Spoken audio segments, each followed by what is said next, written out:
நம்ம யூஸ் பண்ற சில ஸ்டெயின்லெஸ் ஸ்டீல் கடாயும் சரி, பால் பாத்திரமும் நமக்கு கொஞ்சம் அடி பிடிச்சிரும். அது சுத்தமா அடிப்பிடி இல்லாம நம்ம எப்படி அத யூஸ் பண்ணலான்றது இந்த வீடியோல சொல்லியிருக்கேன். கண்டிப்பா நீங்க முழுமையா பாருங்க. இது கூடயே ஒரு சூப்பரான ஸ்நாக்ஸ் ஐட்டமும் சொல்லியிருக்கேன். இப்ப பார்த்தீங்கன்னா, பசங்களுக்கு லீவு. கண்டிப்பா இத செஞ்சு குடுங்க. வணக்கம். இது உங்கள் ஆர்எஸ்டே ஹெல்தி கிச்சன். யாரும் என் சேனல ஃபர்ஸ்ட் டைம் பார்க்குறீங்கன்னா, சப்ஸ்கிரைப் பண்ணிட்டு பக்கத்துல இருக்க பெல் ஐகான கிளிக் பண்ணி வச்சுக்கோங்க. இப்போ வாங்க நம்ம வீடியோக்குள்ள போலாம்.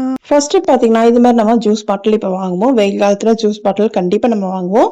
இத நம்ம யூஸ் பண்ணி தூக்கி போட்டுறாதீங்க. நான் எப்படி கட் பண்ணியிருக்கனோ, இது மாரி கட் பண்ணிக்கோங்க. இத பார்த்தீங்கன்னா, ஒரு சோப்பு ஸ்டாண்ட நம்ம யூஸ் பண்ணலாம். இப்போ நம்ம கிச்சன்ல யூஸ் பண்ற சோப்ப நம்ம இது மாதிரி இந்த பாட்டில் இது மாரி வைக்கும்போது நமக்கு என்ன ஆகும்னா, சோப்புல இருக்க தண்ணிலாம் கீழ இறங்கிடும். அதாவது கீழ நமக்கு இது வச்சிருக்கோம் பார்த்தீங்களா? இது மாரி நீங்க கட் பண்ணி யூஸ் பண்ணுங்க. இந்த பாட்டில் நம்ம சூப்பரா இது மாரி யூஸ் பண்ணலாம். கண்டிப்பா இந்த டிப் உங்களுக்கு பிடிச்சிருந்தா ஒரு லைக் போட்டுட்டு பாருங்க. இப்போ வாங்க நம்ம நெக்ஸ்ட் டிப் போவோம். நெக்ஸ்ட் டிப் பார்த்தீங்கன்னா, நம்ம பால் காய்ச்சும்போது எப்பவுமே நம்ம பால ஸ்ட்ரெயிட்டா ஊத்தாம, இது மாரி நம்ம எவ்வளோ தண்ணி சேர்க்கிறோமோ அத சேர்த்துட்டு, ஒரு கொதி வந்ததும் அதுக்கப்புறம் நீங்க பால காய்ச்சி பாருங்க. பால் பாத்திரம் பார்த்தீங்கன்னா, அடி பிடிக்காம இருக்கும். இதே மாரி தான் டீயும் நீங்க போட்டு பாருங்க. இது உங்களுக்கு பிடிச்சிருந்தா ஒரு லைக் போட்டுட்டு பாருங்க. இப்போ வாங்க நம்ம நெக்ஸ்ட் டிப் போலாம். நெக்ஸ்ட் டிப் பார்த்தீங்கன்னா, இது மாரி பாட்டில் கொஞ்சம் ஸ்ட்ராங்கான பாட்டிலா இருந்துச்சுன்னா, இத நான் மேல் பக்கத்த கட் பண்ணி எடுத்துட்டேன். அதோட டிப்ஸ் ஃபர்ஸ்ட்டே நான் போட்டிருக்கேன். நான் டிஸ்கிரிப்ஷன்ல குடுக்குறேன். அது என்ன டிப்ன்ற அதையும் நீங்க செக் பண்ணி பாருங்க. இப்ப பார்த்தீங்கன்னா, இத நம்ம இது மாரி சின்ன சின்னதா ரிங் மாரி நம்ம கட் பண்ணிக்கலாம். இது மாரி நான் வளையல் மாரி நான் கட் பண்ணிக்கிறேன். உங்களுக்கு எவ்வளோ வேணுமோ அதுக்கேத்த மாரி நீங்க சின்ன சின்னதா நம்ம கட் பண்ணிக்கலாம். இது ஃபுல்லா நான் கட் பண்ணிட்டு உங்களுக்கு காட்டுறேன். இது பார்த்தீங்கன்னா, பாட்டில் கொஞ்சம் ஸ்ட்ராங்கா இருக்கிற மாரி பார்த்து எடுத்துக்கோங்க. இது மாரி உங்களுக்கு எத்தன ரிங் வேணுமோ அதுக்கேத்த மாரி நீங்க கட் பண்ணிக்கோங்க. இப்ப பார்த்தீங்கன்னா, சிலர் கிச்சன் பார்த்தீங்கன்னா, ரொம்ப சின்னதா இருக்கும். ஸ்டாண்டு அதாவது நமக்கு கிச்சன் ஸ்டாண்டு வைக்கிறதுக்குலாம் நமக்கு இடம் இருக்காது. அது மாரி நேரத்துல நீங்க இது மாரி நீங்க ட்ரை பண்ணி பாருங்க. நான் பார்த்தீங்கன்னா, இது மாரி ஃபுல்லா நான் சின்ன சின்னதா கட் பண்ணி எடுத்துட்டேன். இத நம்ம ஒண்ணு ஒண்ணுத்தையும் நம்ம ஸ்டாப்லர் பின் வச்சு இது மாரி அடிச்சுக்கலாம். இத பாருங்க நான் எப்படி அடிக்கிறேன்னு கீழ கீழ நம்ம இது மாரி அடிச்சுக்கலாம். உங்க வீட்ல ஸ்டாப்லர் பின் இல்ல அப்படின்னும்போது நம்ம இத ஊசி வச்சு கூட நம்ம நூல் மாரி நம்ம நூல்ல நம்ம தைப்போம் இல்லையா? அது மாரி தைச்சுக்கலாம். அப்படி இல்லன்னா, ஒரு சின்ன சின்ன கயிறு எடுத்து நல்லா நீங்க டைட்டா கட்டிக்கோங்க. நீங்க ஸ்டாப்லர் பின் அடிக்கும்போது ரொம்ப நமக்கு கொஞ்சம் நல்லா ஃபிட்டா இருக்கும். இது பார்த்தீங்கன்னா, இது மாரி நான் ஒரு 5லேருந்து 6 ரிங் நான் ரெடி பண்ணிக்கிறேன். இது மாதிரி. இத ரெடி பண்ணிட்டு, நம்ம மேல நான் ஒரு கயிறு அப்படின்னு நான் ரப்பர் பேண்ட் நான் போட்டுக்கிறேன். நமக்கு அப்பதான் கொஞ்சம் நமக்கு லூஸா இருக்கும். நமக்கு எவ்வளோ நம்ம வெயிட் போட்டாலுமே நல்லா ஒரு இது மாரி தாங்கும். அதனால ரப்பர் பேண்ட் போட்டுக்கிறேன். நீங்க கயிறுனாலும் கயிறு கட்டிக்கலாம். ஒண்ணும் பிரச்சனை இல்ல. இது மாரி போட்டுட்டு, இத நம்ம என்னென்னலாம் யூஸ் பண்ணலான்னு பார்த்தீங்கன்னா, இத நம்ம வார்ட்ரூம்ல மாட்டிட்டு நம்ம யூஸ் பண்ற ஷால் இருக்கு பார்த்தீங்களா? ஷால் நம்ம போட்டு யூஸ் பண்ணலாம். அப்படி இல்ல டவல் யூஸ் பண்றது. நம்ம என்னென்ன யூஸ் டக்குன்னு நம்ம எடுக்கிறதுக்கு என்னென்ன பண்றோமோ சாக்ஸ் போட்டு வைக்கலாம். எல்லாமே நம்ம இது மாரி போட்டு வைக்கலாங்க. இது மாரி ஆணில நம்ம மாட்டிட்டோம் அப்படின்னும்போது, இதுல ஏன் ரப்பர் பேண்ட் போட்டிருக்கேன்னா, வெயிட் கொஞ்சம் நமக்கு இழுத்து நமக்கு தாங்கும். அதனால தான். இப்ப பாருங்க இன்னைக்கு நான் உங்களுக்கு ஷால் நான் போட்டு காட்டுறேன். ஒரு ஷாலா இது மாதிரி நம்ம போட்டுக்கலாம். தேவையான போது நம்ம எடுத்துக்கலாம். இது நான் ஆணில்ல மாட்டியிருக்கேன். நீங்க உங்க வீட்ல பீரோ இல்லைன்னா கபோர்ட் மாதிரி இருந்துச்சுன்னா, அதுல நீங்க சைட்ல இத மாட்டிக்கிட்டீங்கன்னும் போது எடுக்கிறதுக்கும் நமக்கு வசதியா இருக்கும். இது பார்த்தீங்கன்னா, உங்களுக்கு ஈஸியாவும் இருக்கும். நம்ம உள்ளேயும் மாட்டிக்கிறதுக்கும் நல்லா இருக்கும். எடுக்கிறதுக்கும் வசதியா இருக்கும். இன்னொரு இது எப்படி நம்ம யூஸ் பண்ணலாம்? கிச்சன் நம்ம எப்படி யூஸ் பண்ணலான்னு பார்த்தீங்கன்னா, இதே மாரி தான் கிச்சன்ல நம்ம யூஸ் பண்ற டம்ளர்லாம் இருக்கு பார்த்தீங்களா? அந்த டம்ளர்லாம் கூட இது மாதிரி போட்டு வச்சுக்கலாம் பாருங்க. எத்தனை டம்ளர் இருக்கோ இது மாரி நம்ம போட்டு வச்சுக்கலாம். நான் இப்ப ரிங்னா நான் ஒரு 4, 5 போட்டிருக்கேன் இல்லையா? நீங்க 3 ரிங்கு போட்டு இது மாரி கூட நீங்க டம்ளர் நம்ம போட்டு வச்சுக்கலாம்.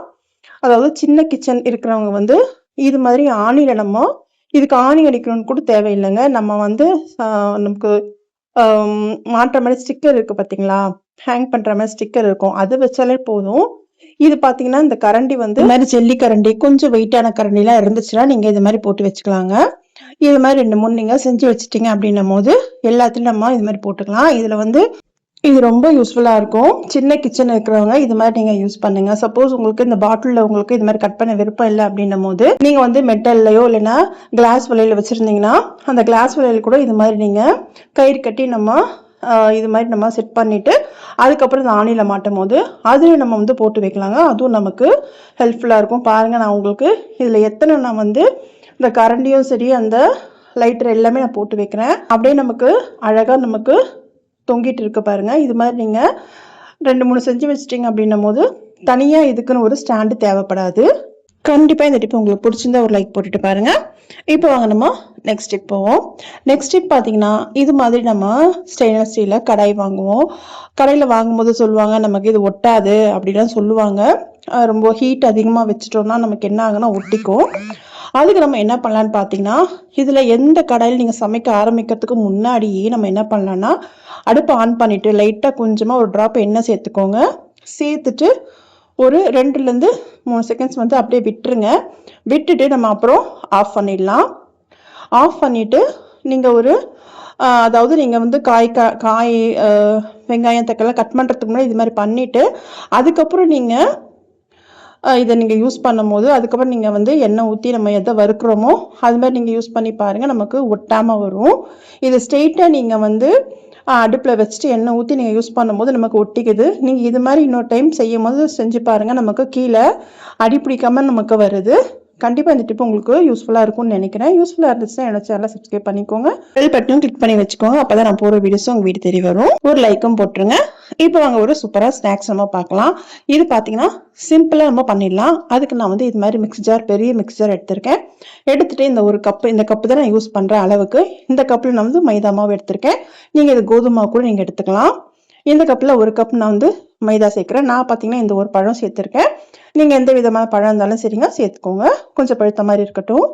சேர்த்துட்டு நான் ஒரு பழம் பெருசாக இருந்ததால் ஒன்று சேர்த்துட்டேன். சின்னதாக இருந்தால் 2-3 சேர்த்துக்கோங்க. ஒரு 3 ஏலக்காய் நம்ம சேர்த்துக்கிறேன்.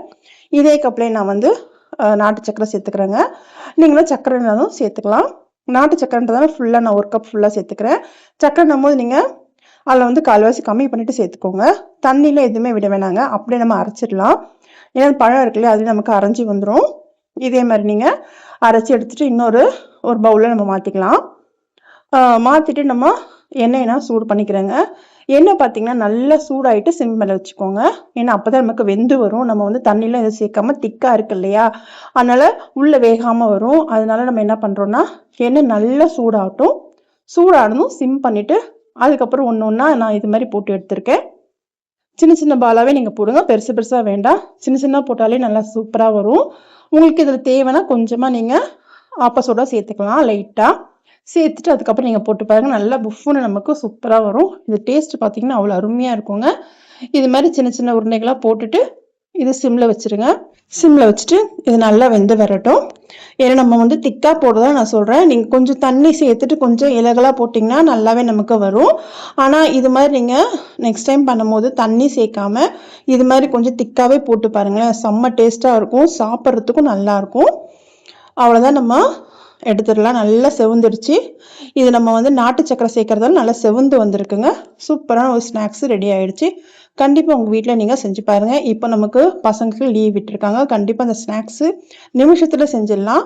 உங்கள் பசங்களுக்கும் சரி பெரியவங்களுக்கும் சரி ரொம்ப பிடிக்கும். இதில் நீங்கள் தேவைன்னா முந்திரி வந்து சின்ன சின்ன நீங்கள் துண்டு துண்டுங்களாக போட்டுக்கலாம். போட்டுட்டு நீங்கள் செய்யும் போது நடுவில் நமக்கு இந்த முந்திரி பருப்பு வாயில் வந்து நமக்கு கடிக்கிறதுக்கு நல்லாயிருக்கும். அப்படி முந்திரி இல்லைன்னா நீங்கள் தேங்காய் கூட சின்ன சின்ன நம்ம கட் பண்ணி போட்டுக்கலாங்க.